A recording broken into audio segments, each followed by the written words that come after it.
नमस्कार, महत्वपूर्ण न्यूज में आप सभी लोगों का स्वागत है। अगर अभी तक आपने हमारे चैनल को सब्सक्राइब नहीं किया है तो जरूर करें और हमारे बेल आइकन को दबाएं जिससे सारी अपडेट्स आपको सबसे पहले मिले।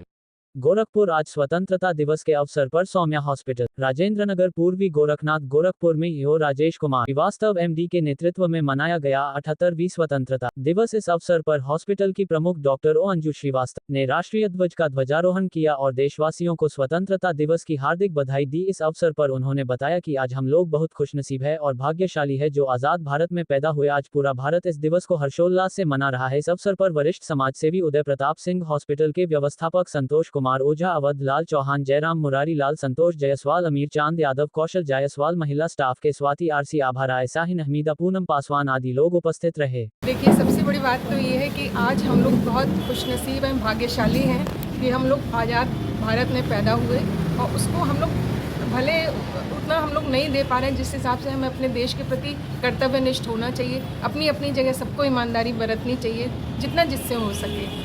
और अब आप पड़ोसी देशों में हाल देख लीजिए जहाँ पे अगर आपका देश नहीं है तो आप कहीं नहीं हैं, आप सिर्फ एक मिट्टी के मानव की तरह हैं जिसका कोई महत्व नहीं है। आप कब तक हैं कब तक नहीं है कुछ नहीं कहा जा सकता।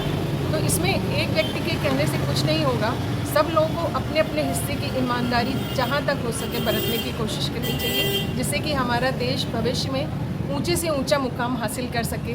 जैसा कि हमारे देश के नेता प्रधानमंत्री माननीय मोदी जी का सपना है भारत को विश्व गुरु बनाने का, तो उसमें हम लोग अगर बहुत मैसिव नहीं कर सकते हैं तो थोड़ा थोड़ा छोटा छोटा कंट्रीब्यूशन हर इंसान कर सकता है।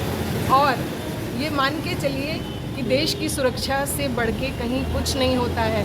कोई भी देश चाहे जितना भी ताकतवर हो, अगर वो देश उसकी जनता जागरूक और मजबूत नहीं है तो वो कहीं स्टैंड नहीं कर सकता है, वो किसी से फाइट नहीं कर सकता है। भारत का कभी उद्देश्य नहीं रहा कि वो पड़ोसियों को परेशान करे या दूसरे धर्म को परेशान करे या कुछ नॉनसेंस लोग हर जगह हो सकते हैं, मगर हम सबको मिलके ऐसे अराजक तत्वों का विरोध करना है जहाँ तक हो सके और अपनी तरफ से पूरी मेहनत करनी चाहिए कि देश की बढ़ोतरी में छोटा या बड़ा अपना योगदान दे सकें और एक रहें। एकता की जो शक्ति होती है उसका कोई मुकाबला नहीं है। आप छोटे छोटे ग्रुपों में बटे हुए आप अपने लिए कुछ नहीं कर सकते, आप अपनी सुरक्षा नहीं कर सकते, अपनी फैमिली की सुरक्षा नहीं कर सकते, देश की कहाँ से करेंगे।